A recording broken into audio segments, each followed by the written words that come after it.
He had nothing, no home, no money, no hope. But one question turned his entire life around. This story will show you how one shift in mindset can change everything.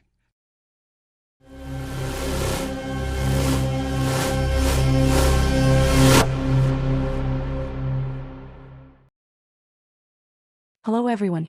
Welcome back to another inspiring story that might just change the way you see yourself. They say, a person's greatness is determined by their thoughts.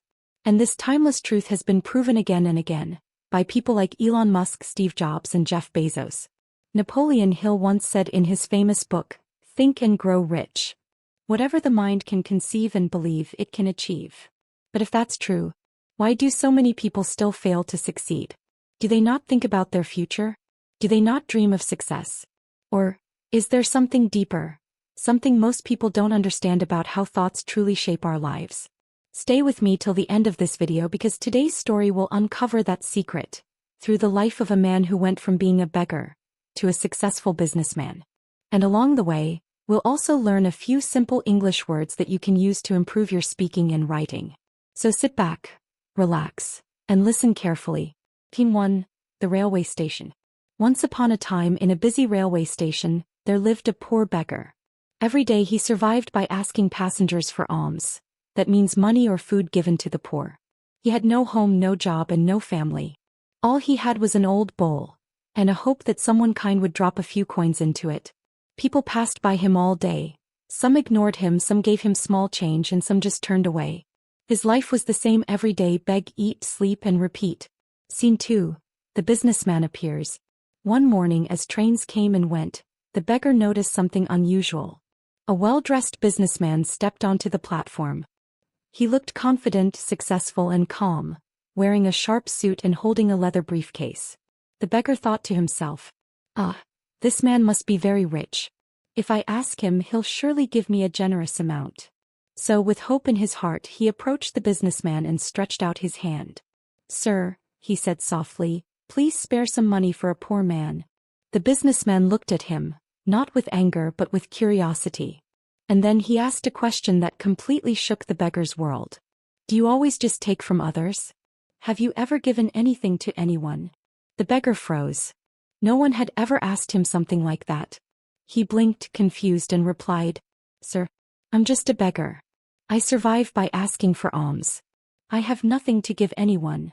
The businessman smiled slightly and said, If you believe you have nothing to give, then you also have no right to ask for anything. I am a businessman. I believe in exchange. If you can offer me something, I can give you something in return.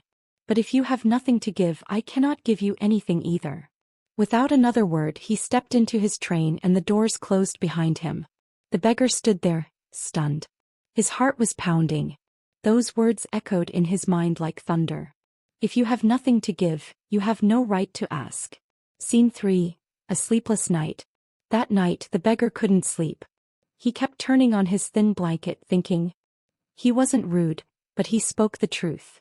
If I can't offer anything in return, why should people give me something? For the first time in his life he began to think deeply, really think. Maybe this was the reason people rarely gave him money, because he offered nothing in return.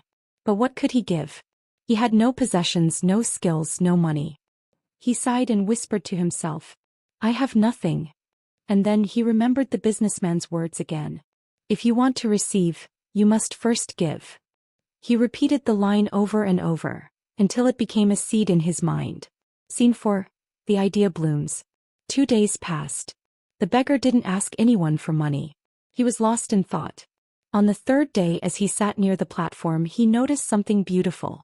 Near the railway tracks, a small patch of wildflowers was blooming, bright, colorful, and full of life. He stared at them, mesmerized. And suddenly an idea struck him like lightning. What if I give people a flower every time they give me money? What if I offer something in return?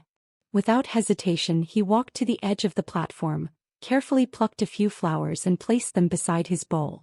That day, whenever someone handed him a coin, he smiled and offered a flower in return. To his surprise, people smiled back. Some even thanked him. For the first time in years, the beggar felt happy. Scene 5. The change begins. Days passed. The beggar kept giving flowers in exchange for money, And something incredible happened. More people started giving him coins, not out of pity but out of joy. He noticed a pattern. When he had flowers, people gave generously. When he ran out of flowers, they gave less. He smiled and thought, so it's true. People like to receive something in return. This is exchange. Scene 6. The return of the businessman. One morning, while handing out flowers, the beggar saw a familiar face on the train. The same businessman. Excited, he ran towards him and said, "Sir, today I have something to give you. If you give me money, I'll give you flowers in return." The businessman smiled, reached into his wallet and handed him some cash. He accepted the flowers and said gently, "You've understood the true value of exchange. Today you are no longer just a beggar. You are a businessman." The train started moving again and the businessman disappeared into the crowd. But his words stayed.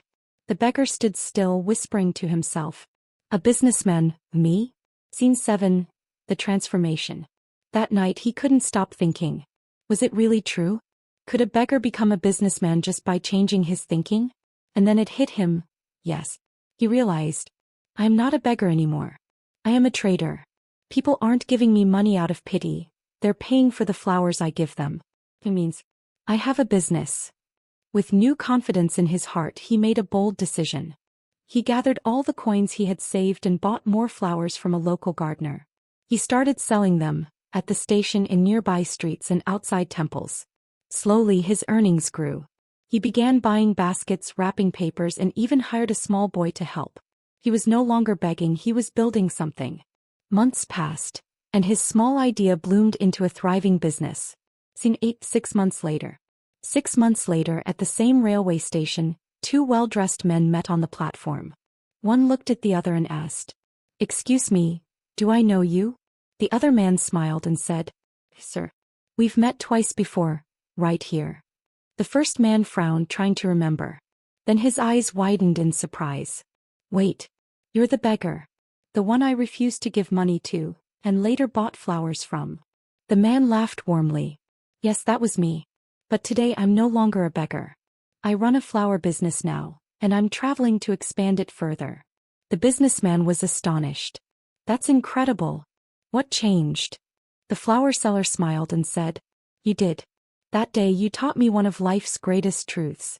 We only receive when we first give. I realized I was never truly a beggar. I was a businessman all along. I just had to start seeing myself that way." The two men shook hands, this time as equals. Then they boarded their trains, heading toward their futures.